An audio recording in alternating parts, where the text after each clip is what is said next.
Ah, los básicos. Bueno, pero un poquito más, sí, ¿no? Falta. Hombre, yo creo que quiero pensar que hay más. Yo no quiero pensar. ¿No? Pues empezamos, ¿sí? ¿De qué? De que vaya a venir más gente. Hola, buenas tardes a todos. Empezamos la mesa redonda. Esta es la primera mesa redonda del Congreso, titulada Nuevos conceptos en la inmunopatogenia del VIH. Y yo soy María José Buzón, del Instituto de Investigación Vall d'Hebron, y mi compañero Enrique Martín Gallo. Entre los dos vamos a presentar esta mesa redonda. Lo estructuraremos de forma... Son 3 presentaciones y haremos la discusión después de cada presentación. 20 minutos de presentación, más o menos, 25, y 5 o 10 de preguntas.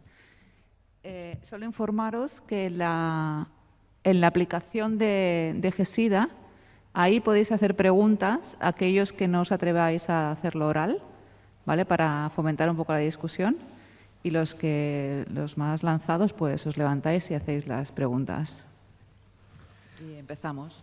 Muy bien, pues vamos a ir empezando. Nuestro primer ponente es Agustín Valenzuela Fernández.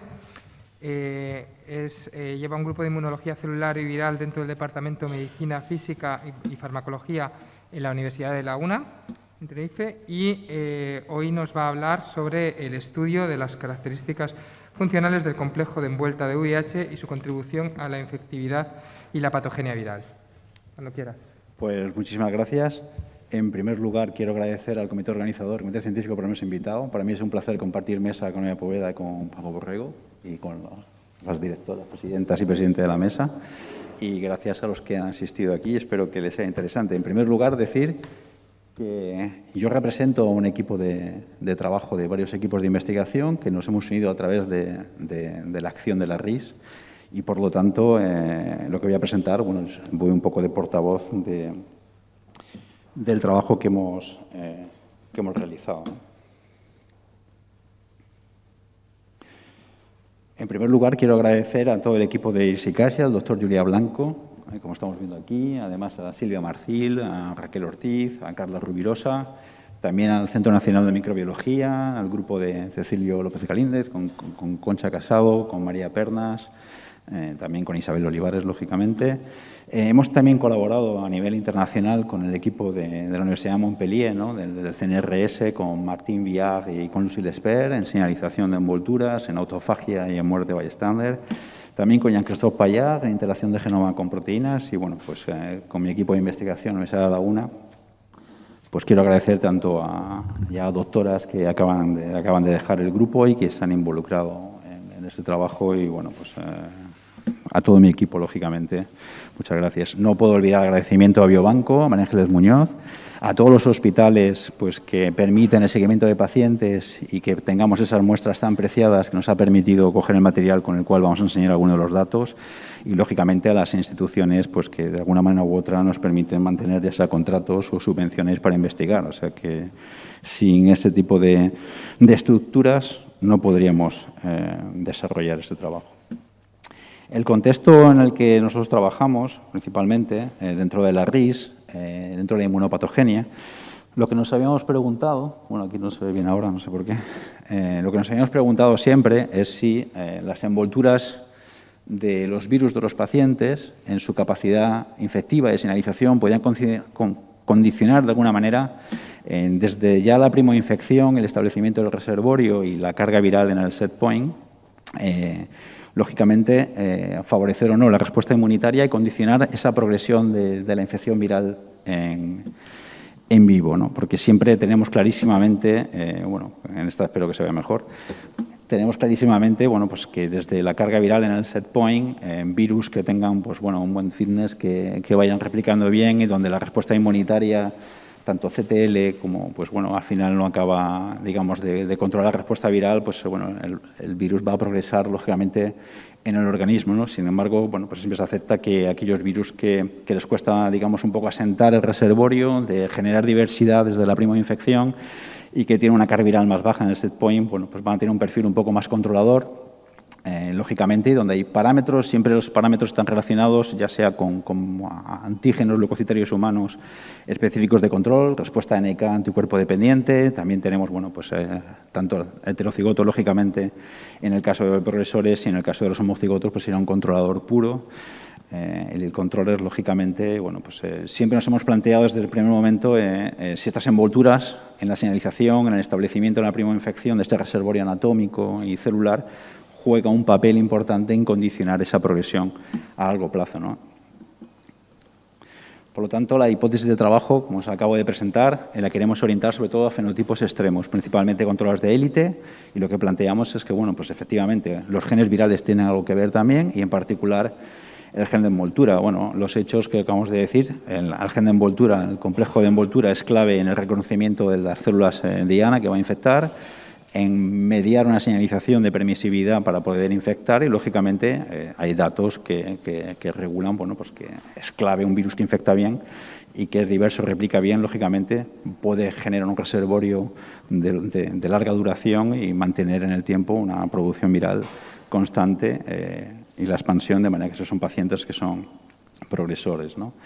Los objetivos, por lo tanto, principalmente va a ser caracterizar funcionalmente envueltas de virus de pacientes de diferentes perfil clínico y después analizar si hay una relación entre la capacidad funcional proviral de estas envolturas, pues precisamente con ese perfil de clínico de progresión en estos pacientes, ¿no?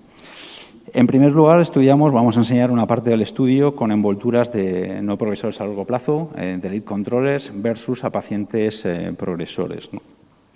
En este trabajo, principalmente, trabajamos con virus, con envolturas, con genoma. Aquí tenemos en este árbol sin raíz, lógicamente, la comparación con respecto al ancestro de diversidad de las envolturas de, bueno, pues 184, podemos decir, billones, obtenido de pacientes de dos grupos principales. Son pacientes, pues, las muestras recogidas antes del año 95, después hasta el año 2005, aquí prácticamente el grupo de españoles, podemos decir. Y si miramos el árbol, y aquí sacando las muestras con la distancia del ancestro común, un clade B de VIH, vemos que hay unos 5 o 6 pacientes, envolturas, perdón, de estos virus, de estos pacientes, que prácticamente no tienen diversidad, son muy homólogas en la secuencia. Cuando miramos datos epidemiológicos, datos clínicos, por eso agradecemos de nuevo, como hemos dicho siempre, al trabajo de los equipos clínicos que permiten recoger estas muestras y seguir en el tiempo a estos pacientes. Lo que observamos es que estos pacientes tienen un perfil clínico no progresor. Fijaros, muchos de ellos tienen carga viral indetectable o una viremia muy baja, con un buen nivel de CD4. Tienen marcadores de antígeno humano distintos, es decir, no vemos que haya un patrón común en todos ellos. Sí hay una vía de transmisión de infección común en la época, pues bueno, de los años que son consumidores de droga intravenosa, y sabemos que, bueno, más o menos coincidieron y se infectaron por la misma zona también aquí en Madrid. Volveremos sobre esta envoltura de este paciente de un clon, el AS7, que es interesante, nos permite hacer un estudio que ahora veremos. No se pudo hacer un seguimiento a lo largo del tiempo, y después comparamos, pues, con envolturas de virus de pacientes que son progresores. Fijaros la carga viral, el CD4 por microlitro, y bueno, pues algunos coincidían en la forma de transmisión viral principalmente, otros hombres que tenían sexo con hombres principalmente, ¿de acuerdo? Este tipo de envolturas las hemos comparado en el siguiente estudio. Una vez que las envolturas estaban clonadas, es un trabajo de Concha Casado, María Pernas, el grupo de Cecilio Pérez Galíndez. Parte de estas envolturas de los virus de estos pacientes, lo que se hicieron fue generar pseudovirus portando un mismo backbone, un mismo esqueleto viral, donde expresamos en estos virus, en la superficie, en la producción, el complejo de envoltura que se había aislado de virus de estos pacientes, ¿de acuerdo? Y lo que hicieron un estudio de infección y replicación a 14 días. En verde lo que vemos son las envolturas de virus de pacientes progresores, como hemos visto, o virus de referencia de laboratorio, donde vemos que hay un buen perfil de replicación. Sin embargo, la mayoría de las envolturas de los virus aislados de pacientes no progresores, pues o no replicaban en el tiempo o tenían un perfil de replicación viral más tardío, desfasado con respecto al perfil que encontrábamos con las envolturas progresoras. Entonces, bueno, una de nuestras preguntas era si para infectar correctamente y ver un perfil de replicación a 14 días, las envolturas tienen que reconocer bien los receptores la célula diana, formar lo que se llama el poro de fusión, y que se inicie la entrada temprana del genoma viral, lógicamente, y se asiente esa integración y esa infección productiva en estas células diana. Queremos ver si hay defectos en la unión ACD4, en la señalización, que son puntos clave para estudiar. Como ya hemos dicho, volvemos a recuperar el mismo modelo de trabajo, es decir, coger un backbone común de un pseudovirus con un gen reportero luciferasa y en células empaquetadoras de viriones, pues en trans, producir viriones con las envolturas de estos pacientes clonadas y ver dos cosas. En las células empaquetadoras, por un lado, ver la eficacia de expresión de la envoltura. Por tanto, nos va a dar un poco el índice de cómo se va a empaquetar en los viriones nacientes y después con cargas virales sincrónicas idénticas lo que vamos a hacer es infectar con estos virus, utilizarlos como ligando y ver señalización, infección y toxicidad con algunos de los experimentos que vamos a mostrar que hemos hecho en el grupo de trabajo, ¿no?, cooperador.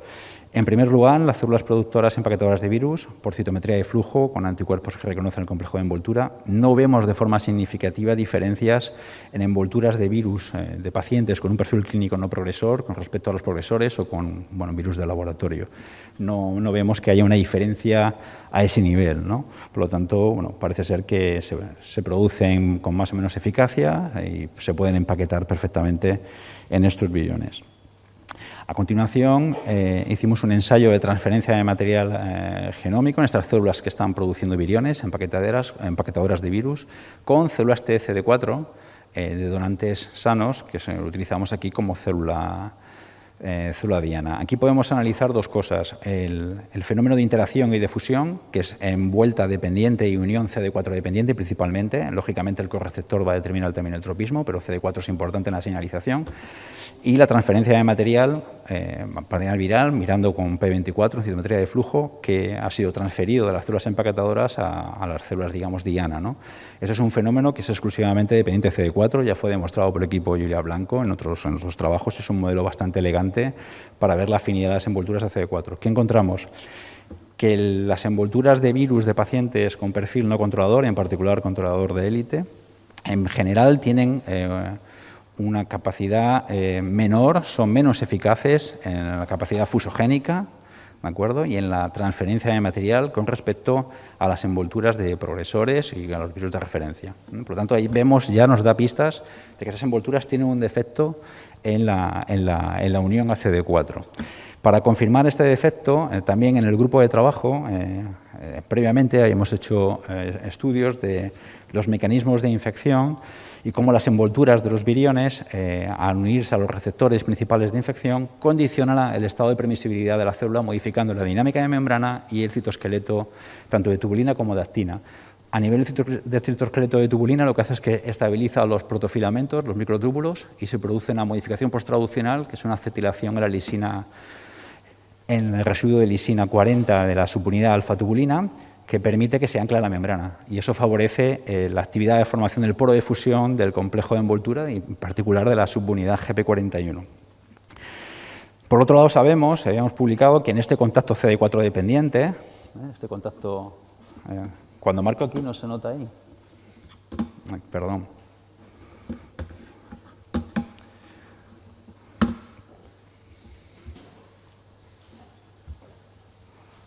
O sea, que he estado marcando aquí sin que lo podáis ver, lo siento.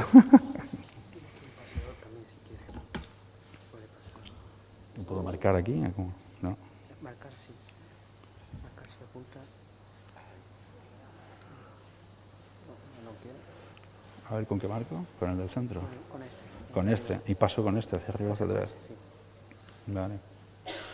Si quiere volver atrás, con el de abajo. Sí. Aquí, ¿no? Entonces. Sí, debería. No sé por qué me está marcando ahora, pero si le apunta la pantalla debería salir allí. No, lo que le pasa hacia atrás, ¿no?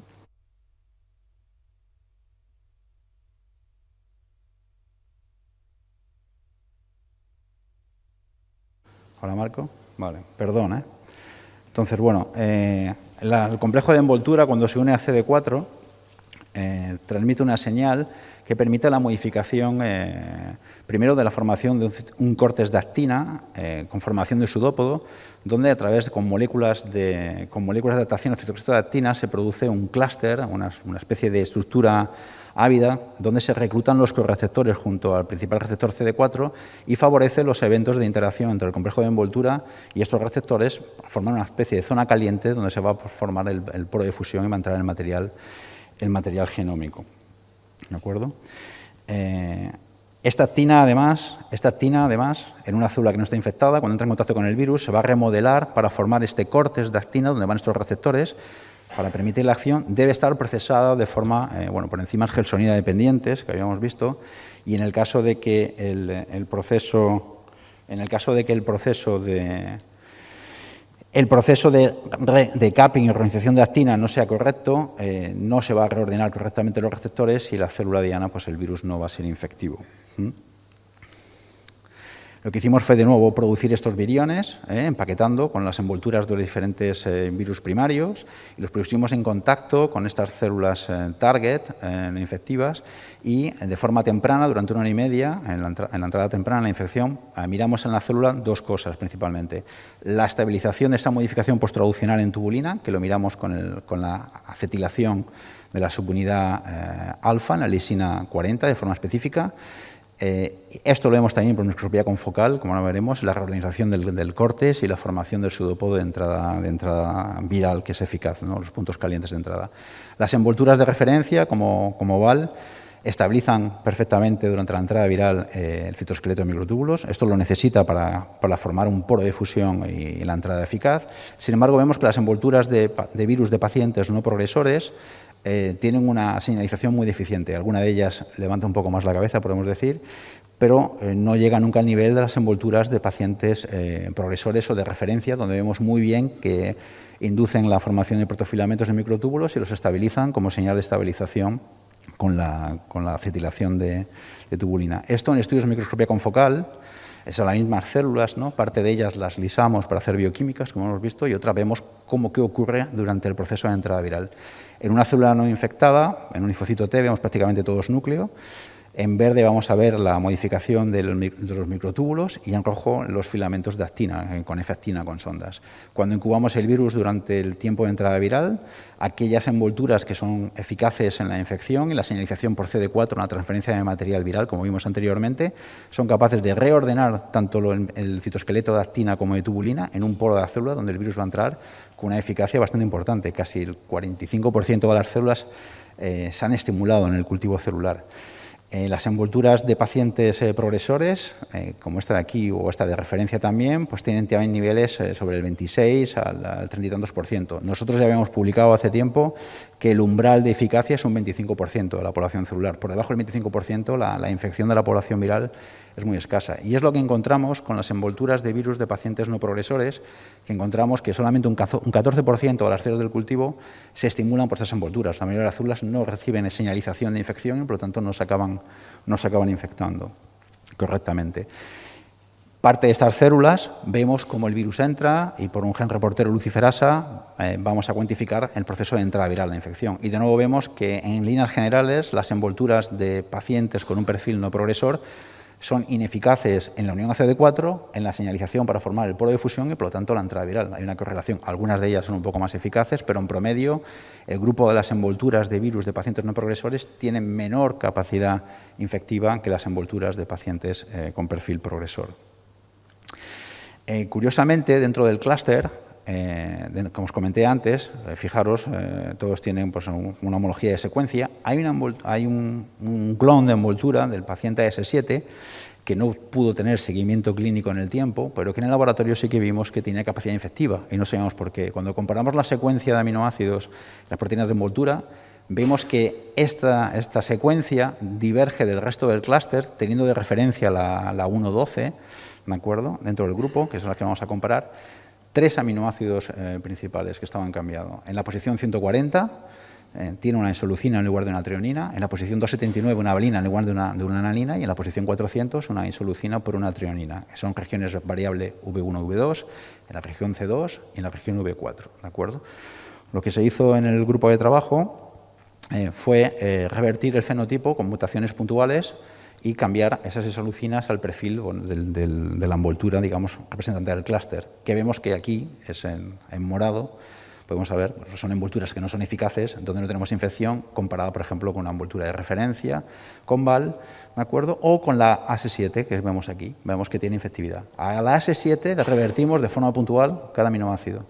Y vemos que cuando cambiamos la isoleucina o la valina, perdemos la capacidad infectiva de la envoltura. Por lo tanto, tenemos una huella, un marcaje de no infección, por lo tanto, de control. Seguramente este virus le va a costar infectar, le va a costar replicar, y el sistema inmunitario lo va a poder controlar muchísimo mejor, ¿de acuerdo? Cuando cambiamos la isoleucina, mantenemos todavía el perfil de infección en entrada temprana y en señalización, ¿de acuerdo?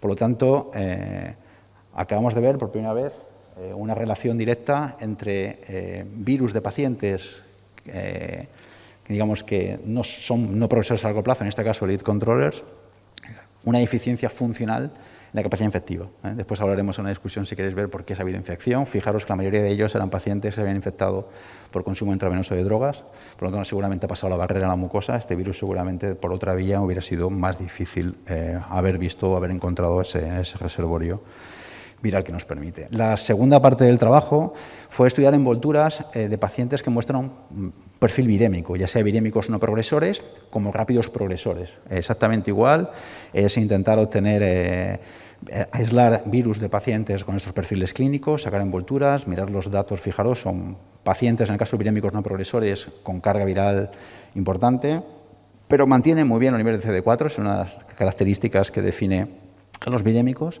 no progresores, y están, fijaros, seguidos pues un promedio entre 6, 5, un promedio de unos 6 años, ¿de acuerdo? En el caso de los rápidos progresores, el promedio de seguimiento es escaso, no llega al año, lógicamente. Fijaros, las cargas virales y los niveles de CD4 son menores.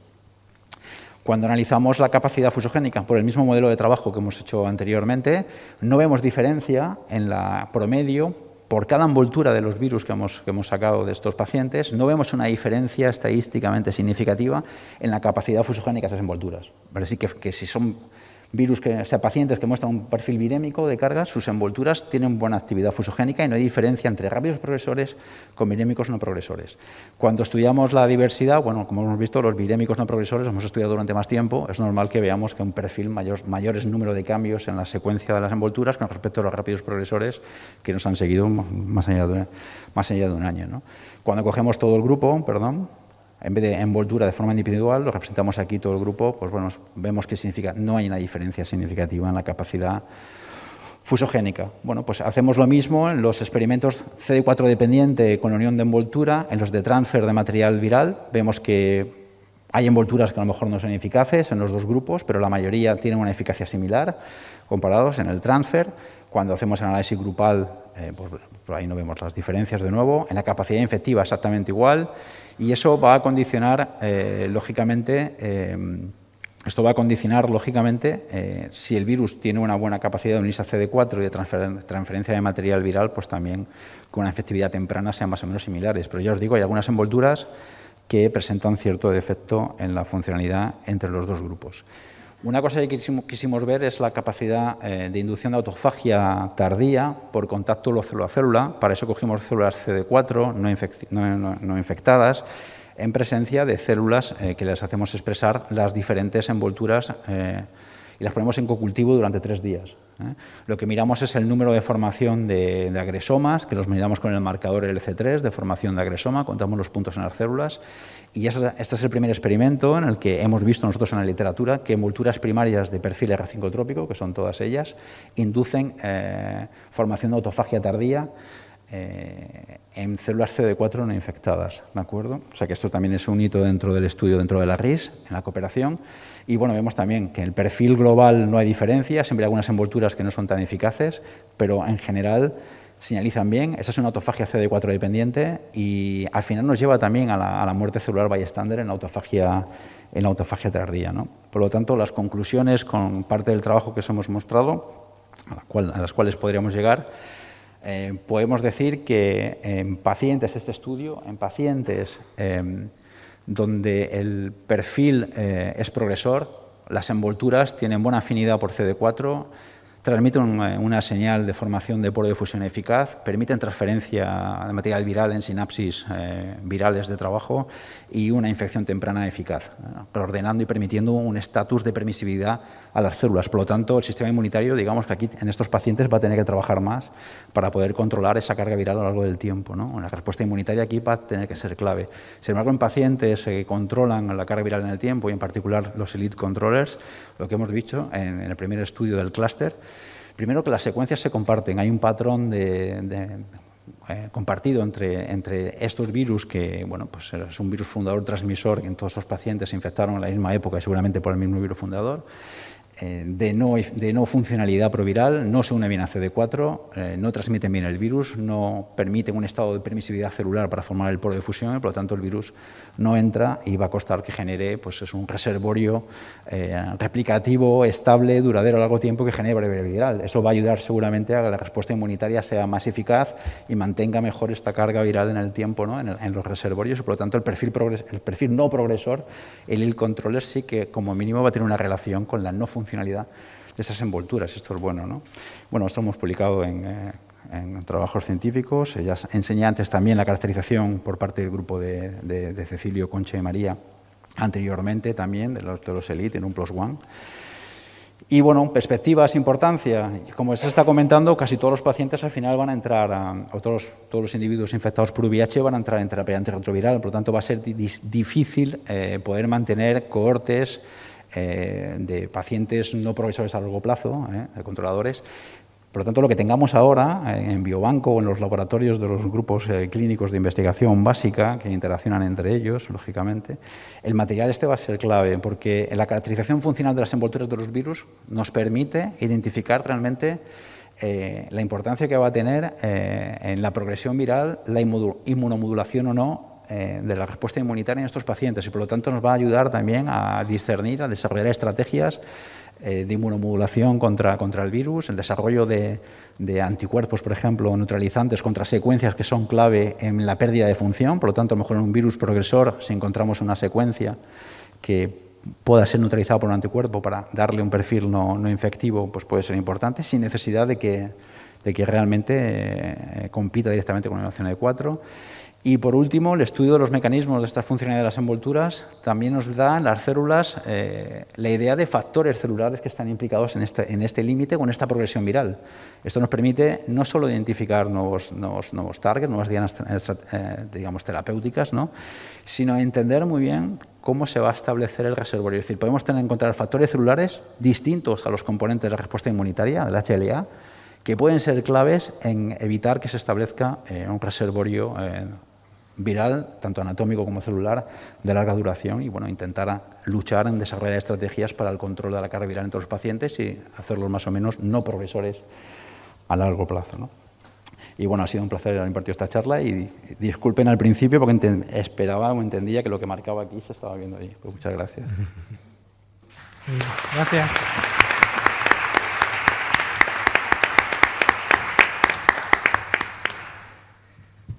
Bueno, pues muy interesante. ¿Alguien en la sala tiene alguna pregunta?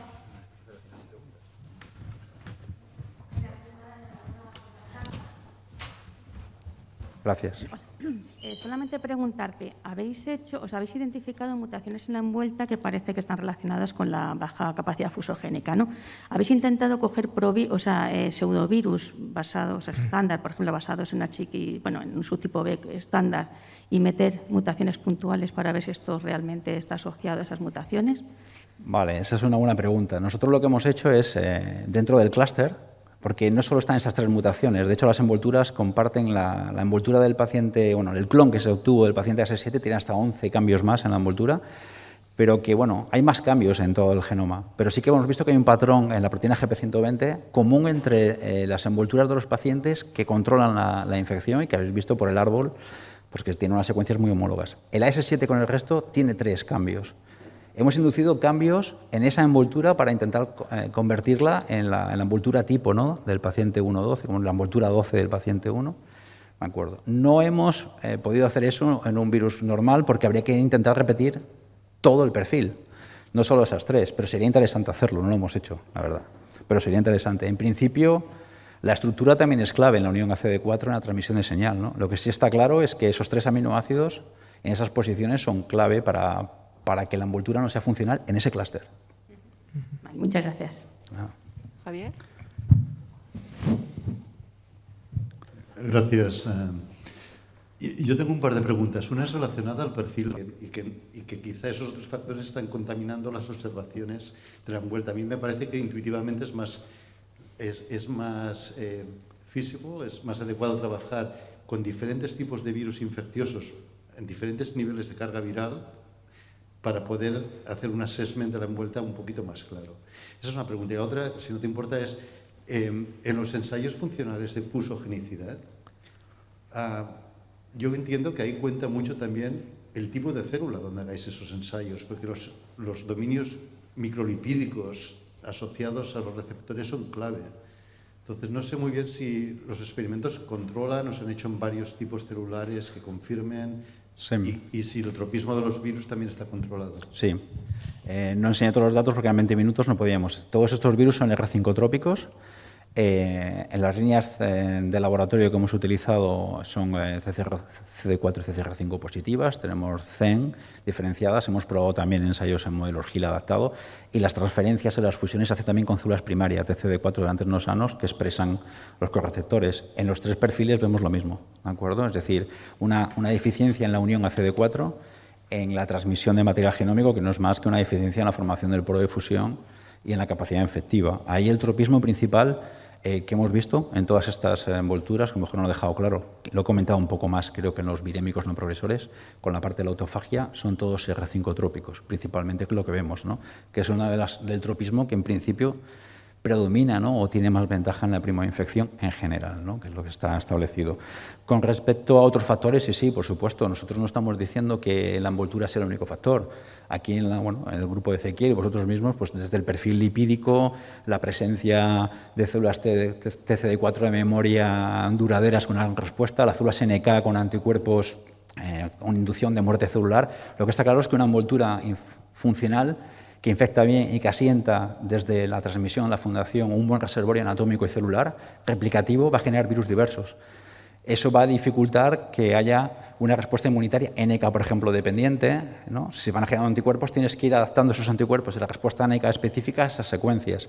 Estas secuencias son pacientes que llevan controlando la infección por más de 25 años. Prácticamente no han cambiado desde el momento que se recogieron el virus. Por lo tanto, si estos pacientes controlan la infección de forma natural sin tratamiento y tienen parámetros de HLA, por ejemplo, completamente distintos, es lógico pensar que una envoltura defectiva que no asienta bien el reservorio y que no evoluciona ayuda al sistema inmunitario precisamente a utilizar este control. Por lo tanto, la envoltura, la funcionalidad de la envoltura es otro factor en cuenta.